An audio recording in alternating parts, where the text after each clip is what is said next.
Avez-vous déjà eu l'impression que quelque chose a changé en vous, sans pouvoir expliquer exactement quoi, comme si la vie qui avait autrefois du sens commençait peu à peu à perdre ses couleurs? Peut-être vous réveillez-vous chaque jour, accomplissez vos responsabilités, parlez aux mêmes personnes et suivez la même routine qu'autrefois.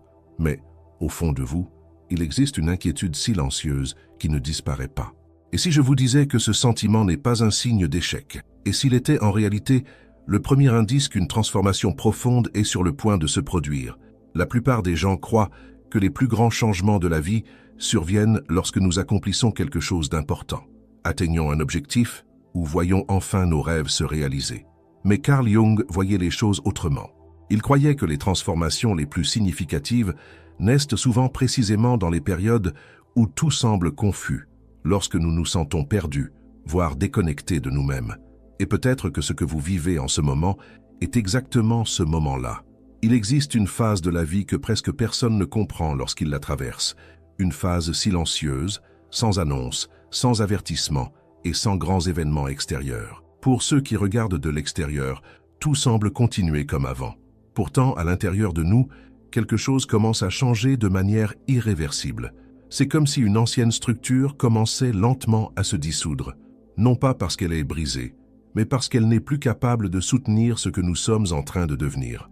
Pendant de nombreuses années, nous avons appris à construire une version de nous-mêmes afin d'être acceptés. Nous avons appris quels comportements plaisaient aux autres, quelles attitudes recevaient des éloges et quelles émotions devaient être cachées pour éviter les jugements. Sans nous en rendre compte, nous avons façonné une identité fondée bien davantage sur l'adaptation que sur l'authenticité. Un enfant apprend rapidement qu'il sera davantage accepté s'il obéit.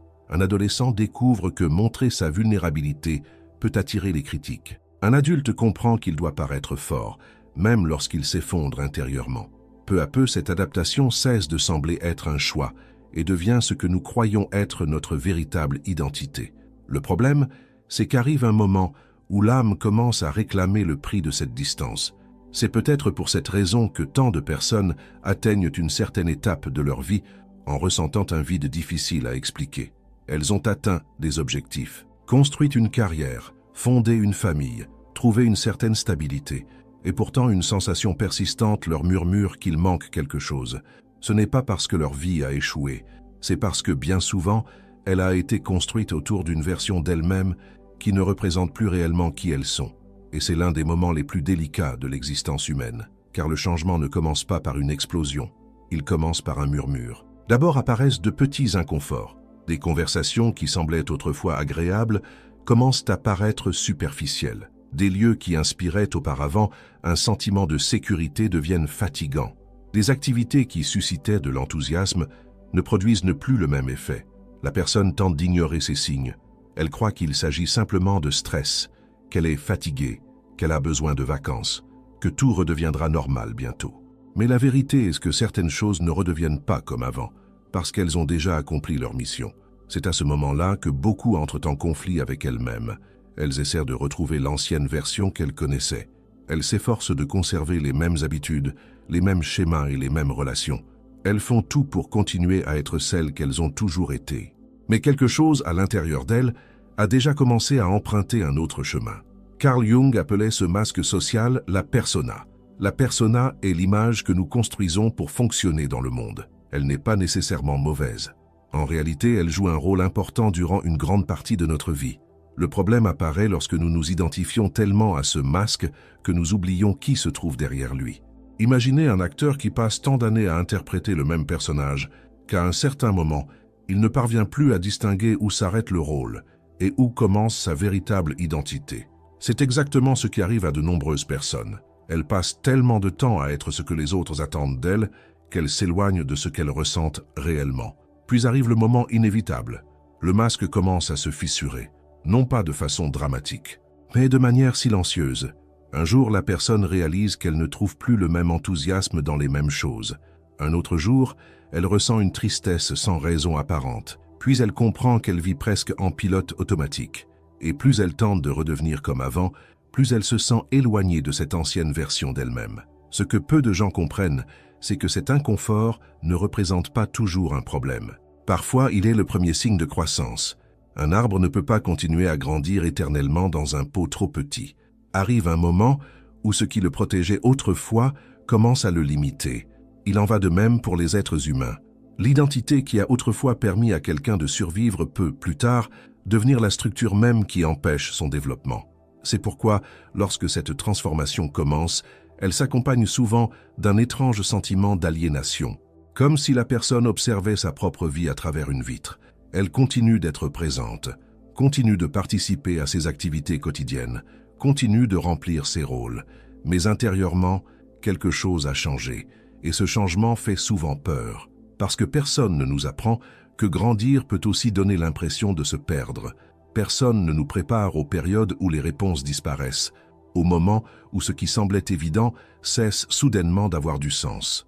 Aux phases où la seule chose que nous savons, c'est que nous ne pouvons plus continuer à vivre de la même manière. Mais peut-être est-ce précisément la porte d'entrée vers une vie plus authentique. Peut-être que l'inconfort que vous ressentez aujourd'hui n'est pas un signe d'échec. Peut-être est-ce un signe que votre âme tente de vous montrer qu'il existe quelque chose de plus grand qui vous attend.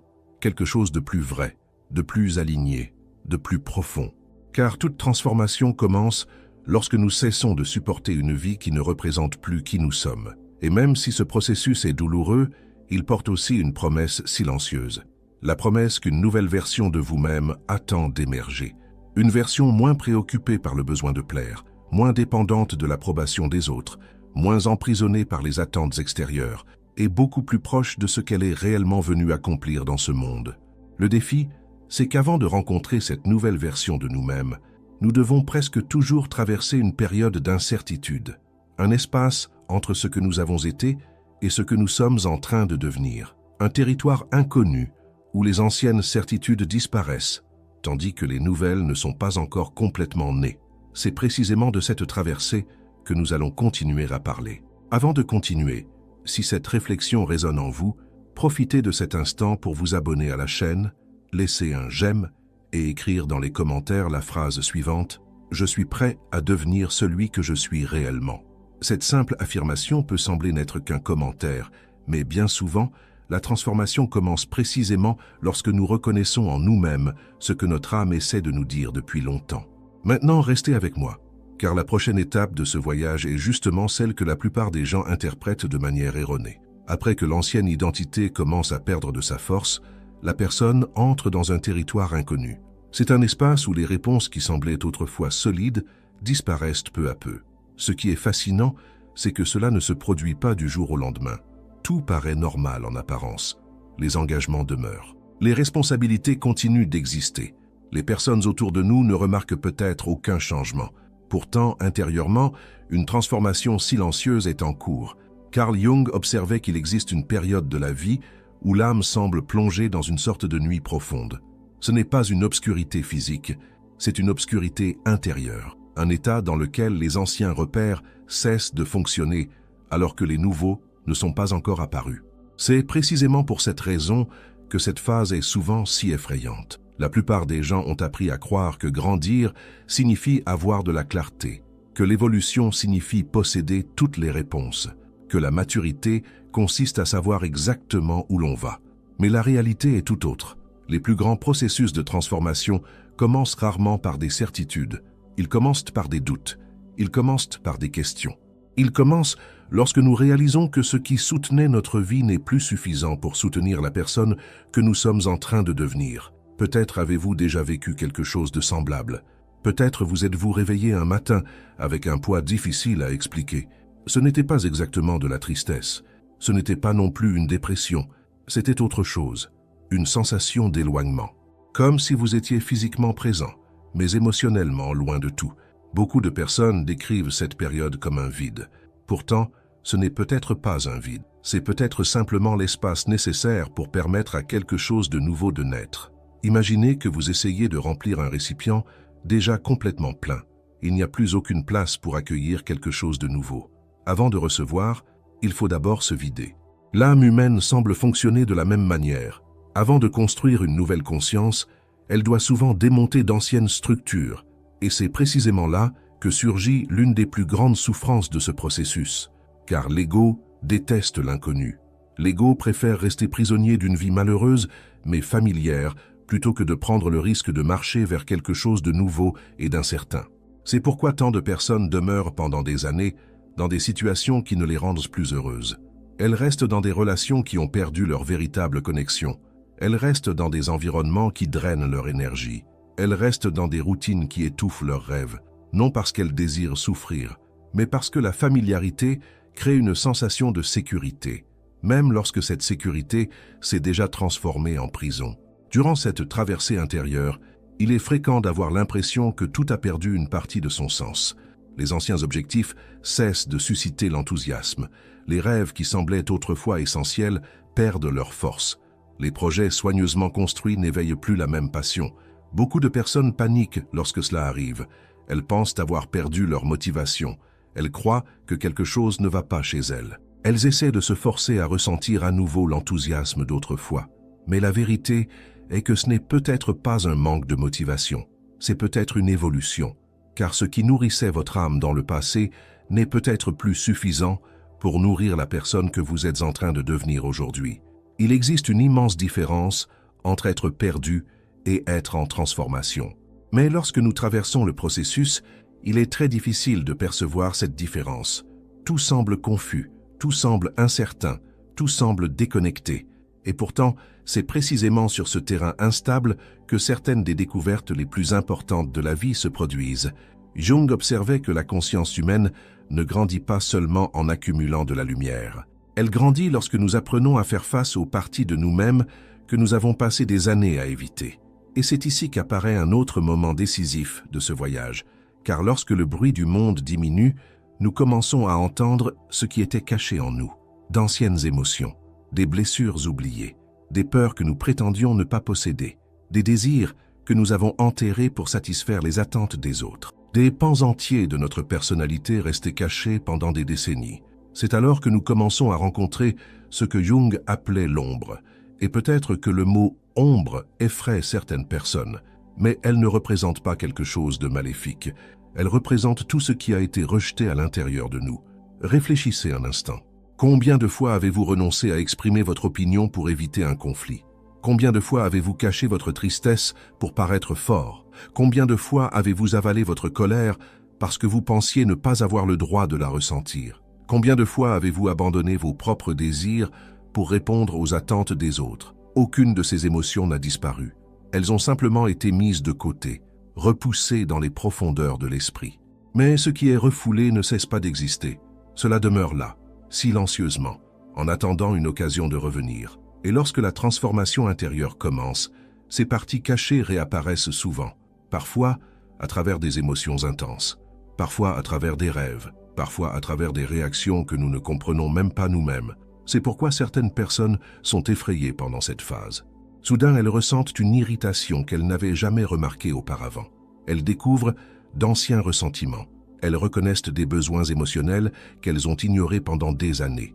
Et cela peut être extrêmement inconfortable, parce que cela ébranle l'image que nous avons construite de la personne que nous croyons être. Mais il existe une vérité profondément libératrice dans tout cela. Vous ne devenez pas une meilleure personne en faisant semblant que ces parties n'existent pas. Vous devenez une personne plus entière lorsque vous apprenez à les reconnaître. Une personne consciente de sa propre colère est souvent plus équilibrée que quelqu'un qui passe sa vie à prétendre qu'il ne se met jamais en colère. Une personne consciente de ses peurs est souvent plus forte que quelqu'un qui passe son temps à cacher ses insécurités. La véritable maturité ne naît pas de la perfection. Elle naît de l'honnêteté. Elle naît de la capacité à se regarder soi-même sans masque, sans justification, sans fuite, sans avoir besoin de paraître différent de ce que l'on est réellement. Et plus cette honnêteté grandit, plus il devient difficile de continuer à vivre une vie fondée uniquement sur les apparences. C'est pourquoi tant de changements commencent à se produire naturellement, non parce que la personne décide de tout changer d'un seul coup, mais parce que ce qui semblait autrefois acceptable ne parvient plus à satisfaire sa conscience. La transformation ne force pas, elle révèle, elle montre, elle éclaire. Et lorsque vous voyez clairement ce que vous ignoriez auparavant, il devient impossible de regarder les choses de la même manière. C'est peut-être précisément pour cette raison que certaines des périodes les plus difficiles de la vie finissent par devenir les plus importantes, parce qu'elles nous obligent à rencontrer des parties de nous-mêmes qui étaient restées cachées pendant des années. Et même si cette rencontre peut sembler douloureuse au début, elle porte en elle quelque chose d'extrêmement précieux, la possibilité de vivre une vie plus authentique. Une vie où vos choix ne sont pas guidés uniquement par la peur, où votre bonheur ne dépend pas exclusivement de l'approbation des autres, où votre identité n'est pas fondée uniquement sur les rôles que vous jouez. Car il existe une immense différence entre survivre et vivre. Et bien souvent, ce n'est qu'en traversant ces nuits obscures de l'âme que nous commençons enfin à découvrir cette différence. Le plus fascinant, c'est que cette transformation ne change pas seulement la manière dont vous vous percevez. Elle commence également à transformer votre regard sur les personnes qui vous entourent, sur vos relations, sur vos environnements, et même sur le sens des liens que vous avez construits tout au long de votre vie. Et c'est précisément là qu'apparaît l'une des étapes les plus délicates, les plus douloureuses, et en même temps les plus nécessaires de tout ce voyage intérieur.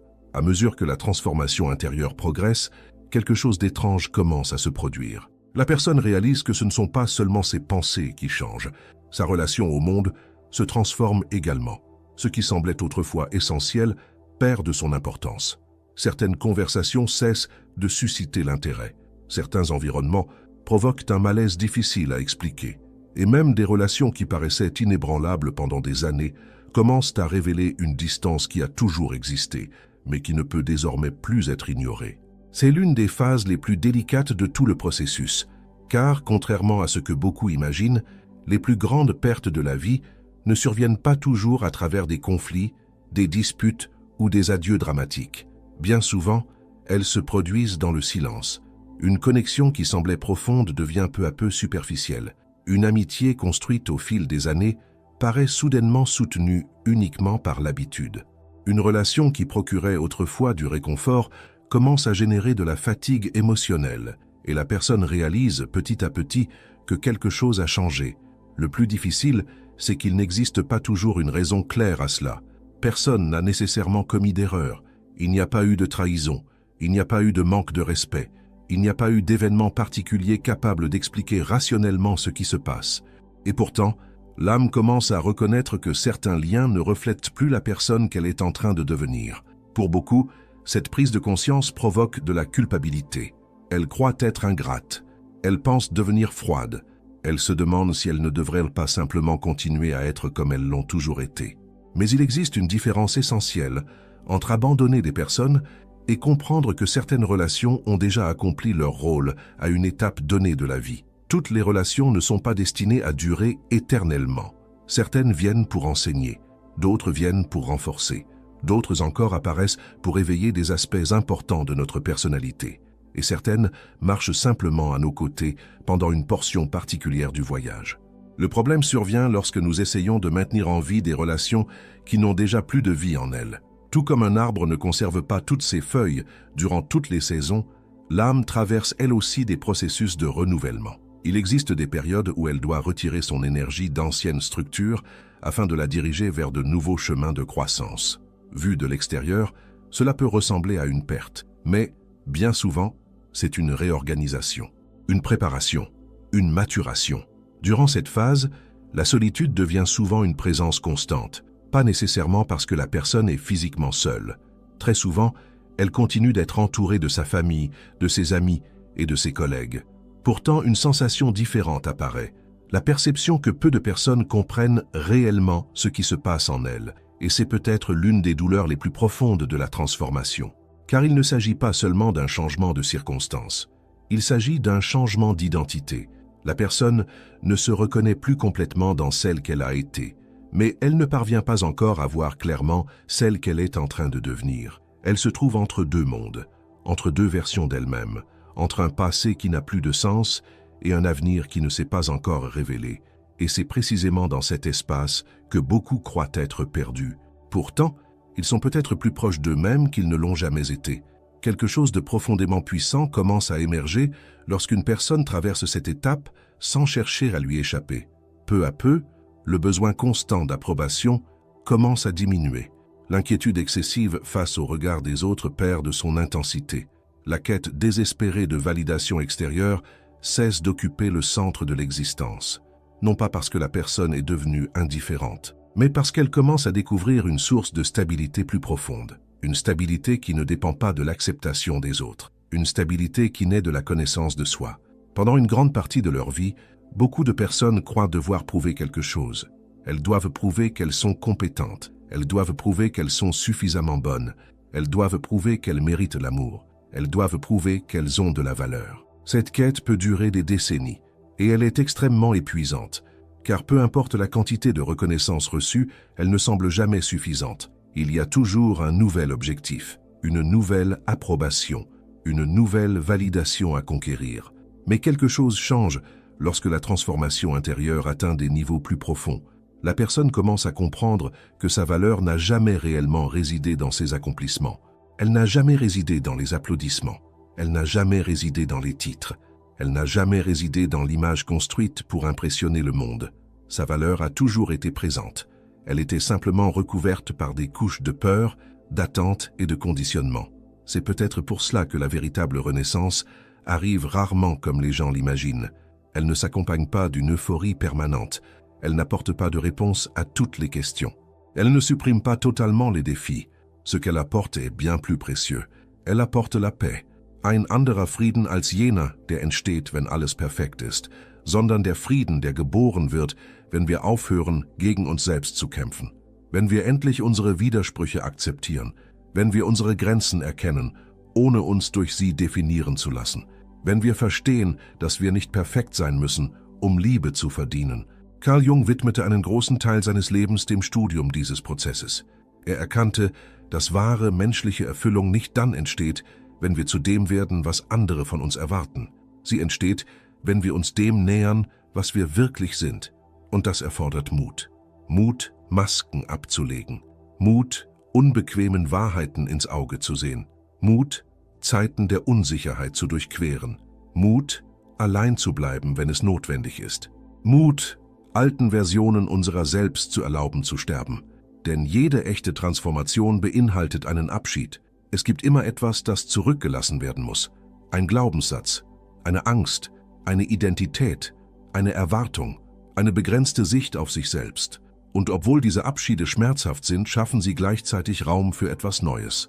Mit der Zeit beginnt der Mensch zu erkennen, dass er nicht mehr ständig Rollen spielen muss.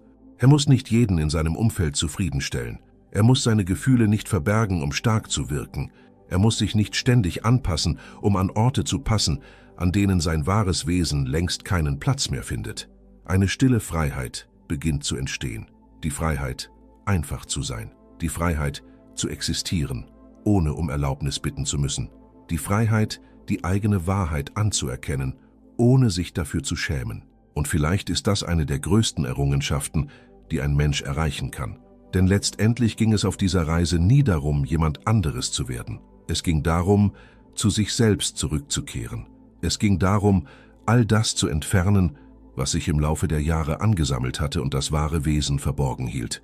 Es ging darum, sich daran zu erinnern, wer man war, bevor die Ängste kamen, bevor die Erwartungen kamen, bevor die Masken entstanden, bevor die Versionen erschaffen wurden, die lediglich dem Überleben dienten. Wenn viele Menschen zurückblicken, erkennen sie, dass die schwierigsten Zeiten ihres Lebens genau jene waren, die ihre größten Veränderungen vorbereitet haben. Die Phasen der Verwirrung brachten Klarheit. Die Zeiten der Einsamkeit brachten Selbsterkenntnis. Die Verluste öffneten neue Wege. Die Krisen offenbarten Kräfte, die lange im Verborgenen geschlummert hatten. Was wie Zerstörung erschien, war in Wahrheit Wiederaufbau. Was wie ein Ende aussah, war Vorbereitung. Was wie Dunkelheit wirkte, war der Beginn einer neuen Sichtweise. Vielleicht verändert sich das Leben deshalb dauerhaft nicht dann, wenn wir stärker werden, sondern wenn wir aufhören, uns gegen das zu wehren, was wir bestimmt sind zu werden. Denn im Inneren der menschlichen Seele wirkt eine stille Intelligenz, eine Kraft, die unaufhörlich nach Ganzheit, Authentizität und Wachstum strebt. Selbst wenn wir den Prozess nicht verstehen, selbst wenn alles unsicher erscheint, selbst wenn wir glauben, verloren zu sein. Die Wahrheit ist, dass die wichtigsten Momente des Lebens oft nicht jene sind, in denen wir alle Antworten finden, sondern jene, in denen wir endlich uns selbst finden. Und wenn das geschieht, verändert sich etwas für immer. Nicht, weil sich die äußere Welt sofort verwandelt, sondern weil der Mensch beginnt, auf eine völlig andere Weise durch sie hindurchzugehen. Mit mehr Bewusstsein, mit mehr Wahrhaftigkeit, mit mehr Präsenz, Und vor allem mit dem tiefen Verständnis, dass keine einzige Erfahrung umsonst war. Sogar der Schmerz hatte einen Sinn. Sogar die Stürze hatten etwas zu lehren. Sogar die dunkelsten Zeiten haben zur Geburt des Menschen beigetragen, der schließlich den Mut fand, der zu werden, der er wirklich war. Nachdem sie all diese Phasen durchlaufen haben, erwarten viele Menschen, eine vollkommen neue Version ihrer selbst vorzufinden. Sie stellen sich vor, dass die innere Transformation jemanden völlig anderen hervorbringen wird, beinahe unkenntlich. Doch was tatsächlich geschieht, ist etwas viel Tieferes und zugleich viel Einfacheres. Sie beginnen, sich in sich selbst zu Hause zu fühlen. Zum ersten Mal seit vielen Jahren hören sie auf, in ständigem Konflikt mit ihrem eigenen Gewissen zu leben. Sie müssen nicht länger verbergen, was sie fühlen. Sie müssen keine künstlichen Versionen ihrer selbst mehr aufrechterhalten. Sie tragen nicht länger die Last, Erwartungen erfüllen zu müssen, die nie aus ihren eigenen Wünschen entstanden sind. Es gibt eine Gelassenheit, die entsteht, wenn der innere Kampf endet. Nicht, weil alle Probleme verschwinden, nicht, weil das Leben perfekt wird, sondern weil der Mensch endlich versteht, dass er nicht länger vor sich selbst davonlaufen muss. Während eines großen Teils ihres Lebens glauben viele Menschen, Glück bedeute, etwas zu erreichen, mehr Geld zu haben, mehr Anerkennung, mehr Sicherheit, mehr Status, mehr Zustimmung. Und obwohl diese Errungenschaften vorübergehende Zufriedenheit schenken können, vermögen sie selten die Leere zu füllen, die aus der inneren Entfremdung entsteht. Ein Mensch kann die ganze Welt erobern und dennoch das Gefühl haben, dass etwas fehlt. Denn das, wonach die Seele wirklich sucht, kann nicht im Außen gefunden werden. Sie sucht nach Übereinstimmung, sie sucht nach Wahrheit, sie sucht nach innerer Ausrichtung. Sie sucht nach dem Gefühl, dass das gelebte Leben mit dem Wesen dessen übereinstimmt, der es lebt. Vielleicht erkennen deshalb so viele Menschen am Ende großer Reisen, dass die größte Entdeckung niemals im Ziel lag. Sie lag in der Transformation, die auf dem Weg stattfand. Wenn sie zurückblicken, können sie erkennen, dass gerade jene Momente, denen sie am liebsten entkommen wären, ihre größten Lektionen hervorbrachten. Enttäuschungen lehrten Unterscheidungsvermögen. Verluste offenbarten Prioritäten. Misserfolge weckten Demut. Einsamkeit brachte Selbsterkenntnis. Schmerz zwang die Seele dazu, nach tieferen Antworten zu suchen. Nichts wurde verschwendet. Nicht einmal die Tränen, nicht einmal die Ängste, nicht einmal die Zweifel. Alles war Teil eines viel größeren Prozesses, als es währenddessen schien. Dieses Verständnis verändert die Art und Weise, wie ein Mensch seine eigene Geschichte betrachtet. Er sieht seinen Lebensweg nicht länger als eine Abfolge von Fehlern und Erfolgen. Er beginnt ihn als einen Weg der Reifung zu betrachten. Einen Weg, auf dem jede Erfahrung eine wichtige Rolle beim Aufbau seines Bewusstseins gespielt hat. Und dann geschieht etwas Außergewöhnliches. Das Bedürfnis, alles kontrollieren zu wollen, beginnt nachzulassen. Die Angst vor der Zukunft verliert an Kraft. Die Besessenheit von sofortigen Antworten verschwindet allmählich. Denn der Mensch lernt eine Wahrheit, die nur durch Erfahrung verstanden werden kann. Nicht alles muss sofort Sinn ergeben, um wertvoll zu sein. Es gibt Lebensphasen, die wir erst viele Jahre später verstehen. Es gibt Ereignisse, deren Bedeutung sich erst offenbart, wenn wir zurückblicken. Es gibt Türen, die sich nicht schließen, um uns zu bestrafen, sondern um zu verhindern, dass wir an Orten bleiben, an denen unsere Seele nicht mehr wachsen kann. Wenn diese Erkenntnis reift, erhält das Leben eine neue Dimension. Die Herausforderungen bleiben bestehen. Die Schwierigkeiten tauchen weiterhin auf. Zyklen enden und beginnen erneut. Doch die Art und Weise, wie wir sie durchleben, verändert sich. Au lieu de voir chaque crise comme une menace, la personne commence à la percevoir comme une possibilité. Au lieu d'interpréter chaque changement comme une perte, elle commence à comprendre que de nombreux changements sont des invitations à une expansion intérieure. Au lieu de lutter désespérément pour que tout reste identique, elle apprend à faire confiance au mouvement naturel de la vie. Et c'est peut-être l'une des plus grandes expressions de la maturité qu'un être humain puisse atteindre. La capacité de rester fidèle à soi-même, même lorsque tout change autour de soi. Carl Jung croyait que le but le plus élevé de l'existence n'était pas la perfection. C'était l'intégration. C'était devenir entier, reconnaître la lumière sans nier l'obscurité, accepter ses qualités sans fuir ses imperfections, embrasser sa propre humanité dans toute sa complexité. Car la véritable force ne naît pas de l'absence de fragilité. Elle naît du courage de reconnaître sa fragilité sans lui permettre de définir qui nous sommes. La véritable confiance n'apparaît pas lorsque nous cessons d'avoir peur. Elle apparaît lorsque nous apprenons à avancer, malgré elle. La véritable liberté ne consiste pas à vivre sans limite. Elle consiste à vivre sans abandonner sa propre essence. Au fond, la transformation la plus profonde n'est pas celle qui change uniquement les circonstances extérieures de la vie. C'est celle qui transforme la manière dont une personne se relie à elle-même. Lorsque cela se produit, quelque chose se réorganise intérieurement. La quête incessante laisse place à la présence. L'exigence excessive laisse place à l'acceptation. Le besoin d'approbation laisse place au respect de soi. Et la vie commence à être vécue avec davantage d'authenticité. Peut-être que tout le monde ne comprendra pas vos choix. Peut-être que certaines personnes s'éloigneront. Peut-être que certains chemins devront être abandonnés.